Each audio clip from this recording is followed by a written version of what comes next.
I never thought I would say this, but I genuinely believe the Golden State Warriors have failed Steph Curry.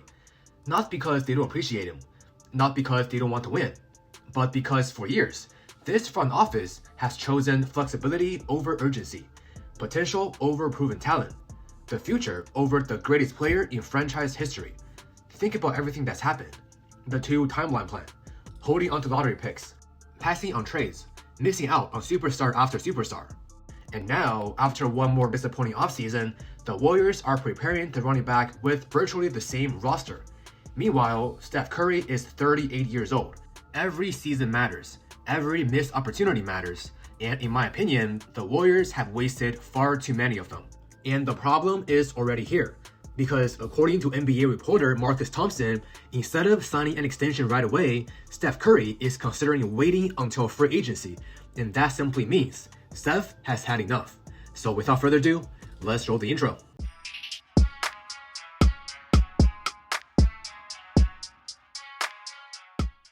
Yo, what's up guys, Jason here, back with another video.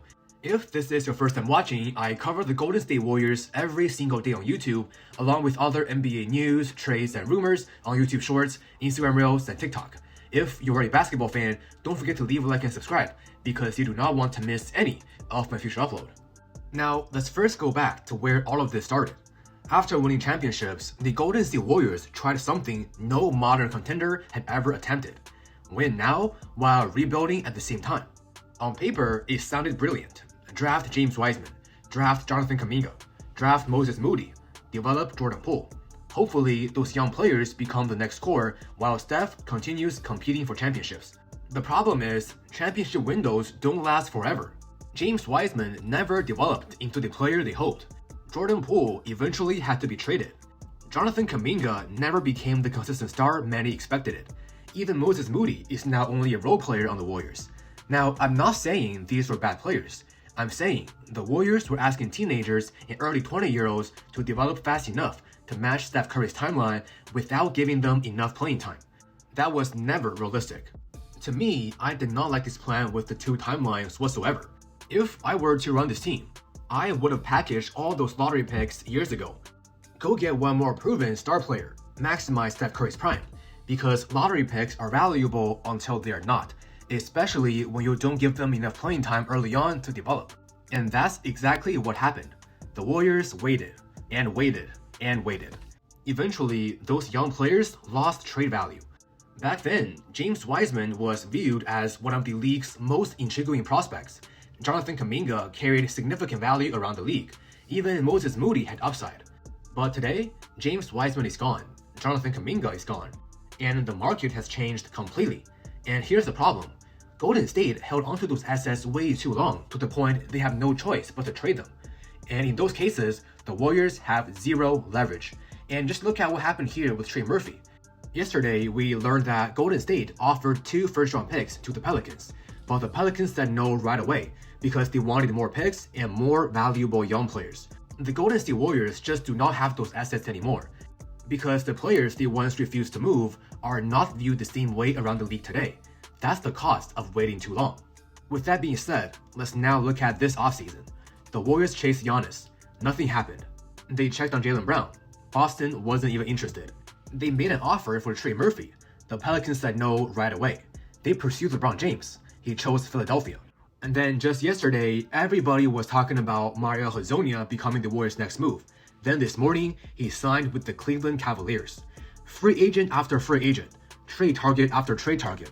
Golden State has watched them go somewhere else. At some point, you have to stop saying you're interested. You have to get a deal done. Now, here's the part that concerns me the most. It doesn't feel like the Golden State Warriors are operating with the maximum urgency anymore. Instead, it feels like they are preparing for life after Steph Curry. Warriors insider Anthony Slater recently talked about how clean the Warriors' books are beyond the season. They are preserving flexibility, keeping draft picks, protecting future cap space. And normally, that's smart. But Steph Curry isn't a normal player. Steph Curry is the greatest player this franchise will likely ever have. You don't maximize flexibility. You maximize championships. You maximize legacy. You maximize winning right now. If that means overpaying for a star player, you do it. If that means giving up more draft picks, you do it. Because once Steph retires, those opportunities are gone forever. Now, I understand the other side. You cannot force other teams to do a trade with you. You cannot make LeBron James choose Golden State. You cannot force free agents to sign with you. Some things simply are not in your control. But what is in your control is your mindset. For years, the Golden State Warriors have prioritized optionality, flexibility, future assets. And maybe that is the correct long-term business decision.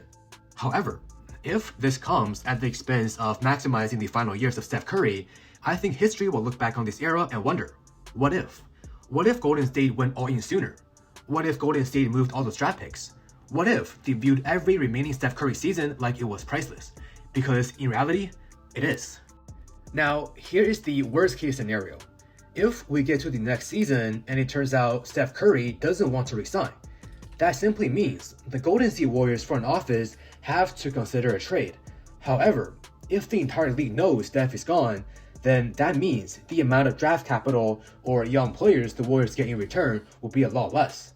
And to me, that is by far the worst ending we can imagine with Golden State and Steph Curry. But again, that's just my opinion and I want to hear from you guys. Do you think the Golden State Warriors front office have been overly conservative over the past few off seasons? Let me know your thoughts in the comment section down below. Alright guys, that's all we got for today's video. If you enjoyed this content, don't forget to leave a like, subscribe, and follow me on social media, all linked below in the description box. Once again, thank you so much for watching, and I will see you guys in the next video. Peace.